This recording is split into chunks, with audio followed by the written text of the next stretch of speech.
production. Are we live?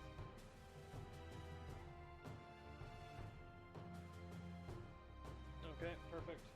Alright, welcome everybody to Style Esports Season 6, Shadow Mustangs Unleashed versus the Sand Ninjas.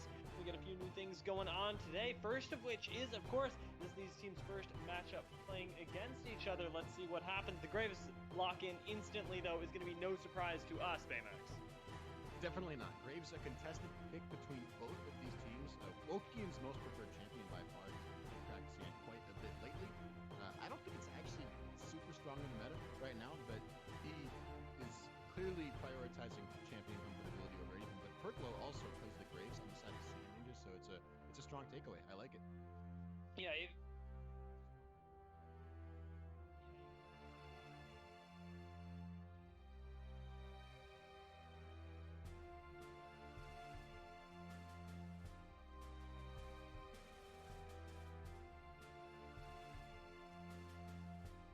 Time, and perhaps the most infamous of the picks that gets whipped out by this team is Ewok's Gragas top lane. Regardless of whether Gragas top is in the meta or not, that he usually likes to pull it out.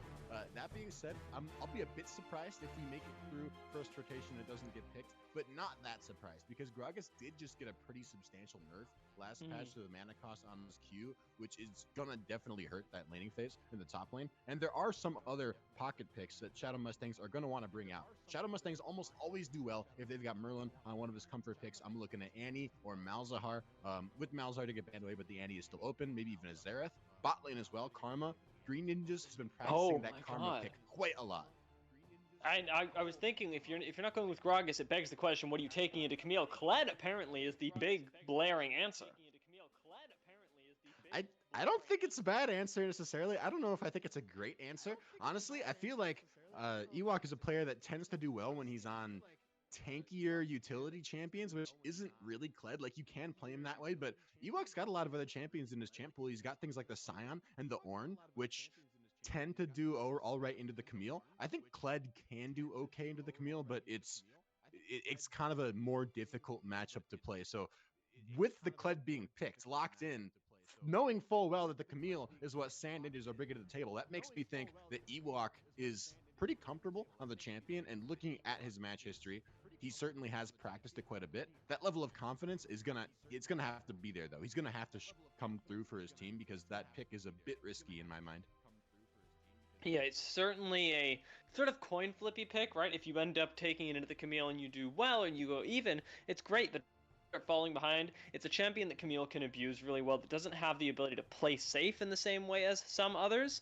Although, it looks like the mid lane is now the focus, as we've spent a little bit too much time on this. Tristana has been locked in for Sand Ninja. She's a potential flex, but Shadow Mustangs don't quite have one yet. Potential flex, I would say pretty good chance that goes bot lane. For the most part, we've been seeing Tristana bot in the meta lately, but of course solo lane Tristana never a bad idea. Although Tristana with Rel, certainly those two champions synergize quite well together, right? Tristana loves rocket jump against somebody's face and blowing them up, and Rel sets up for that. So pair Tristana with engaged support, this certainly makes it seem like the picks going in the bot lane. And then that makes me wonder, what are Shadow Mustangs going to take in response? Because Slick Drake is a very versatile AD carry, and he can pick whatever he wants, basically. The Sivir is open. It's got a nice spell shield for an answer to the Rel, and it's quite good in the meta right now. And that gets almost... I was going to say instantly, not really instantly locked in, but pretty confidently locked in there. For Semi-instantly locked in is what we'll take for the Sivir, and I think it's a good pick into this matchup. It's going to provide you a lot of safety, but we have safety in the bot lane, which leads me to believe that we may be getting a more top-centric game. That'll all be determined by this last pickup, though. Is it a mid laner or is it a support? And it seems like it is a mid laner. We talked about the comfort champions for Merlin in the mid lane. Veigar certainly one of them. Veigar is one of them. If I'm being honest, I don't know how I feel about it on this team comp with Shadow Mustangs right now, just because, one, it's a blind pick. Sandy just hadn't revealed their mid laner yet, so they had the option to counter pick, and Veigar is a pretty weak laner who I feel like just generally you don't want to blind pick in lane. And two, Shadow Mustangs, I'm a little bit scared for their top lane. I don't think their bot lane is going to have that much pressure. They can survive, but they're not going to be like constantly. Maybe, actually, you know, I take it back. I do like Shadow Mustang's bot lane. The Veigar just is risky. It is Merlin's comfort pick. It got answered by a Cassiopeia, which should be stronger in lane to the Vigar, but has no way to get out of the cage, right? So if the cleanse doesn't get picked up by I Suck on the Cassiopeia, then he'll be in trouble there. Yeah, and a good cage can totally win you a team fight in this case. Shadow Mustangs don't have that much of a front line. Kled very much acting as somebody who will just run in at the opponent but not provide that much versatility in terms of peel. The cage is going to be something that's going to prevent a lot of Sand Ninjas from actually getting on top of you, especially the important CC like Rel and Skarner that don't have a big option when it comes to circumventing that large area it covers. Yeah, it's also pretty good against Tristana, who she can look to rocket jump out of it, but if the timing's not 100% right, she's not going to make it in time. Plus, it's just like Tristana's auto attack range is so short, especially early game, that the cage, until she gets to the point where, I don't know, maybe level 13, 14, like you start getting to late game long range Tristana, that cage becomes real difficult for her to play around until you do get later on into the game. So I'm just worried for the early game, right? Because I think the Vigar pick is gonna struggle through this early game, and you pick the Vigar with a Graves in the jungle, which, you know, say what you want about Wokian's Graves, it's pretty good, but Graves as a champion is probably not gonna have a ton of ganking threats early in the game with only a Vigar to set up for him. So Yeah, I'm thinking there's the nowhere, 2v2 to mid lane is gank. gonna be weak. Yeah, Yeah. it feels kind of awkward as Wakian's Graves right now to try and out farm the Skarner and out pressure him early when you don't really have a lot of priority in bot or mid, and you're trying to play the scaling comp. You're definitely put on a timer here because Sand Ninjas are going to have so much expected priority around these dragons that they can look to Yeah. abuse in those first 15-20 minutes of the game. Yeah, I'm thinking Wokian is going to be torn between sort of playing around bot lane and top lane. I think, like we talked about it, probably the only lane that really sets up for the Graves in much of a capacity is the top lane. The Kled has a decent amount of setup, but it's really not that great into a Camille. Like, Camille's got a lot of ways to get out.